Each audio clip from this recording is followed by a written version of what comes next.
হুকুম রহিত হয়েছে, অর্থাৎ মুহররম আরবাতুন হরম দ্বারা 4 মাসের যুদ্ধ বিগ্রহ প্রথমত হারাম ছিল ইসলামের শুরু জামানায়, কিন্তু শেষ অবস্থা এটা রহিত হয়েছে, এই বিধান রহিত হয়েছে। এই মাসগুলোর মধ্যেও যুদ্ধ এবং প্রতিশোধ এবং প্রতিবাদ করার হুকুম এসেছেন। দ্বিতীয় আরেকটি হুকুম, এটা কিয়ামত পর্যন্ত বহাল থাকবে, সেটি হলো ভালো কাজ করা, অন্যায়ের প্রতিবাদ করা। আমি আপনাদেরকে এই কথার সাথে একটু বাস্তবিক সাথে মিলাইতে চাচ্ছি।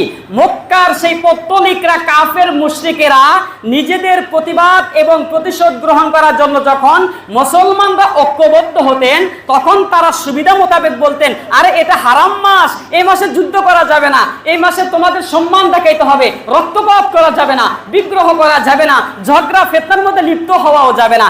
আমরা 21 শতাব্দীতে গত সপ্তাহের মধ্যেই আমরা দেখতে পেরেছি, দীর্ঘ বছরের পর বছর, প্রায় 48 বছর পর্যন্ত মুসলিম উম্মাহের প্রতি যে ইসরায়েলি সন্ত্রাসী বাহিনী হামলা করেছে, রক্তপাত করেছে, রক্তখেকু এই বাহিনী এভাবে চড়াও হয়েছে।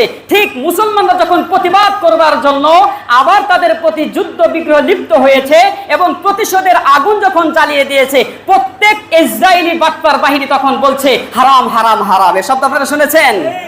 ইহুদিরা আপনাদের চাইতে কিতাব বেশি গবেষণা করে, ইহুদিরা আপনাদের চাইতে বেশি কিতাব তারা বিশ্লেষণ করে। তারা কিন্তু বলতে পারত আমরা তোমাদের কাছে ক্ষমা চাই, কিন্তু মিডিয়ার মধ্যে দেখতে পেরেছেন অধিকাংশ ইহুদিরা পালিয়ে যাচ্ছে, আর কিছু ইহুদি পণ্ডিতরা শুধু বলছে, মিডিয়াতে বলছে হারাম হারাম হারাম হারাম বলছে। কি হারাম? আরে কি হারাম বুঝতে পারছেন না? এটা জিলহজ মাস, এই জিলহজ মাসে তোমাদের জন্য যুদ্ধ বিগ্রহ করা হারাম, এটা জিলকদ মাস, যুদ্ধ বিগ্রহ করা হারাম, এটা মুহররম মাস, যুদ্ধ বিগ্রহ করা হারাম। এটা তোমাদের বুঝাইতে চাচ্ছে, মানে সরল মনা মুসলিম জাতিকে ধোঁকা দিতে চাচ্ছে। কারণ আমরা তো পবিত্র কালামুল্লাহর সাথে সম্পর্ক রাখি না, আমরা শুরুতেই শুধু শুনছি যে 4 মাস যুদ্ধ বিগ্রহ করা হারাম, কিন্তু আয়াতের মধ্য এবং শেষ অংশে এসেই আল্লাহ স্পষ্ট তাদের প্রতিবাদ করার জন্য, প্রতিশোধ গ্রহণ করার জন্য জানিয়ে দিলেন, এই বদপাকদের ধোঁকায় তোমাদের পড়া যাবে না। কামা ইউকাতিলুনাকুম কাফা, তারা যদি তোমাদের প্রতি পাথর মারে, তাহলে তোমাদের প্রতিশোধ গ্রহণ করার জন্য তাদের মুখ ফুটতে তোমাদের তেল মারতে তোমরা প্রস্তুত হয়ে যাও।